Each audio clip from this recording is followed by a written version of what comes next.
What is going on, football fans? Back at it with another New York Giants video. And in this video, I'm going to go over two topics. The first thing we're going to start with is the very serious injury situation to Saquon Barkley. Now, of course, I think this came out yesterday, but I wanted to touch on it. For those of you that may have not heard, Saquon Barkley is seeking a second opinion on his high ankle sprain. Of course, he sustained the injury against the Tampa Bay Buccaneers.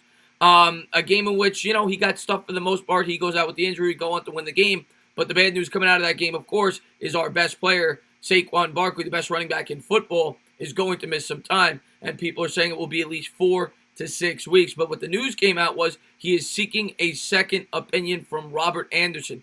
Derek Jeter spoke on the doctor. I think it was the same doctor that Derek Jeter went to when he had a similar injury. And he said nothing but great things about him. But a lot of people are thinking that the reason he's seeking this second opinion is not to see if he could be rushed back. Of course, I was talking to Bad Dog last night, and he said that Barkley sustained a similar injury in college, and he was back in 2 or 3 weeks. I don't expect that here.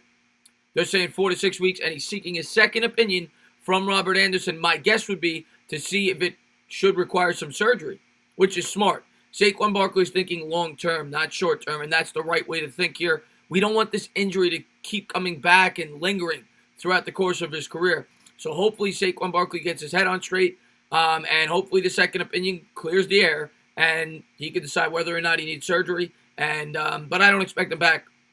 The earliest I expect him back is maybe that Jets game. I'm guessing more after the bye when we take on the Chicago Bears. But we'll have to wait and see on that. But get better, Saquon. We're going to need you sooner than later. Now, the good news. Daniel Jones this morning was named the NFC Offensive Player of the Week.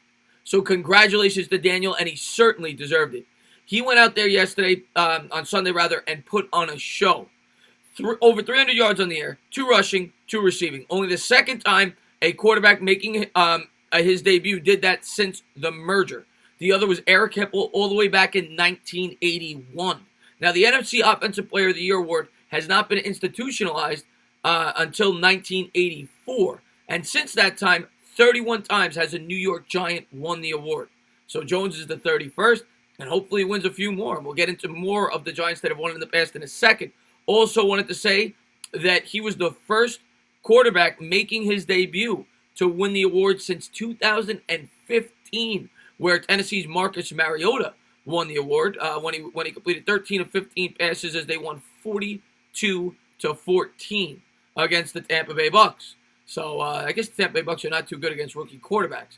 On top of that, the last rookie that was a Giant that won the award was Saquon Barkley, last year's Rookie of the Year, who did it, guess what, against the Tampa Bay Bucs, a game in which he rushed for 142 yards and had 3 total touchdowns, 2 on the ground, 1 in the air.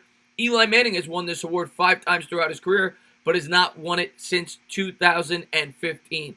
So congratulations to Daniel Jones. You certainly deserve the award. Hopefully you give us a few more this year, and hopefully you get us on the right track as we try to get to 2-2 against the Washington Redskins. But as always, guys, if you liked what you watched, please subscribe, drop a comment, maybe give me a little thumbs up. Cheers.